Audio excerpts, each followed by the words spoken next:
بسم الله الرحمن الرحيم. قل أوحي إلي أنه استمع نفر من الجن فقالوا إنا سمعنا قرآنا عجبا يهدي إلى الرشد فآمنا به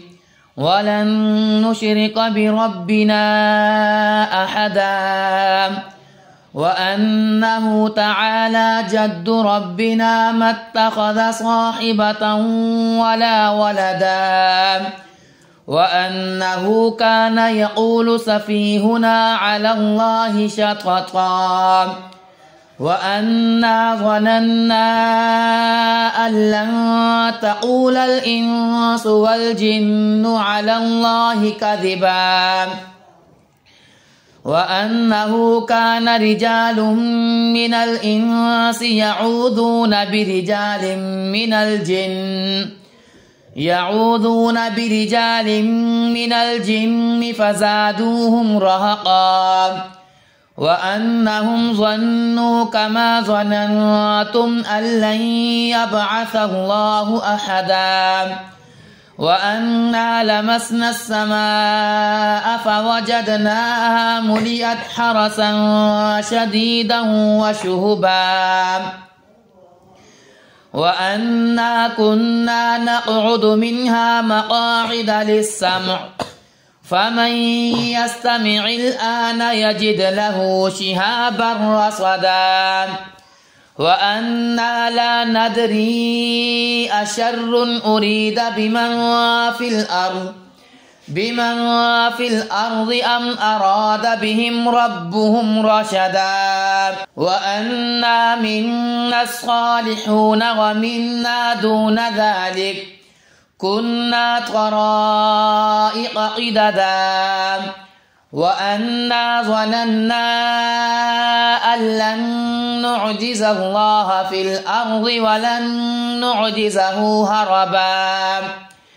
وأنا لما سمعنا الهدى آمنا به فمن يؤمن بربه فلا يخاف بخسا ولا رهقا وأنا منا المسلمون ومنا القاسطون فمن أسلم فأولئك تحروا رشدا وأما القاسطون فكانوا لجهنم حطبا وأن لو استقاموا على الطريقة لأسقيناهم ماء غدقا لنفتنهم فيه ومن يعرض عن ذكر ربه يسلكه عذابا صعدا وأن المساجد لله فلا تدعوا مع الله أحدا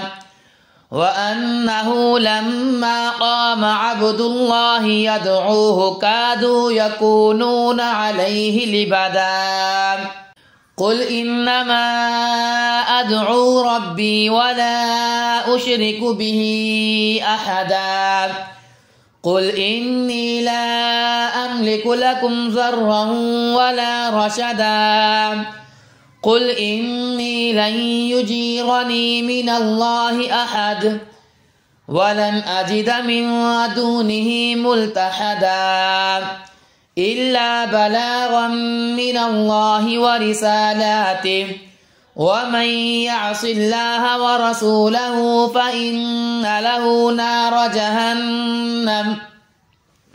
فإن له نار جهنم خالدين فيها أبدا حتى إذا رأوا ما يوعدون فسيعلمون من أضعف ناصرا وأقل عددا قل إن أدري أقريب ما توعدون أم يجعل له ربي أمدا عالم الغيب فلا يظهر على غيبه أحدا إلا من ارتضى من رسول فإنه يسلك من بين يديه ومن خلفه رصدا ليعلم أن قد أبلغوا رسالات ربهم وأحاط بما لديهم وأحصى كل شيء عددا.